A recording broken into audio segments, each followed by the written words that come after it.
ভাবছো তো এরকম অগোছালো বিছানার ভিডিও কেন দেখাচ্ছি তোমাদের? আরে বলছি এখানে তোমরা দেখতেই পাচ্ছ প্রায় রাত 1টা বাজতে চলেছে। কিছু ঘন্টা আগে 11 তারিখ পড়েছে, আর এই 11 তারিখটা আমার কাছে খুব স্পেশাল একটা দিন। কারণটা তোমাদের আমি জানাচ্ছি। কারণ হলো কি, এই 11 তারিখ আমার কাছের মানুষের জন্মদিন। তো তাকে কিভাবে সারপ্রাইজ করব, বা তার জন্য কি অ্যারেঞ্জমেন্ট করলে সে খুশি হবে, কোনটা তার ভালো লাগবে, এই সমস্ত চিন্তা করতে করতেই না ঘুম আসছিল না রাত্রিরে। তো হঠাৎ করে আমার মনটা কি হলো, যে মনে হলো আমি তো টুকটাক কিছু হাতে তৈরি জিনিস তো করতে থাকি।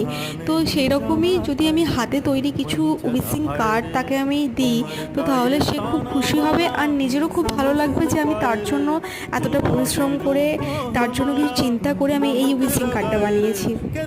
তো সব কিছু মিলেমিশিয়ে এই উইসিং কার্ডটা তৈরি করা। আর এটা হলো ফাইনাল লুক। কেমন হয়েছে অবশ্যই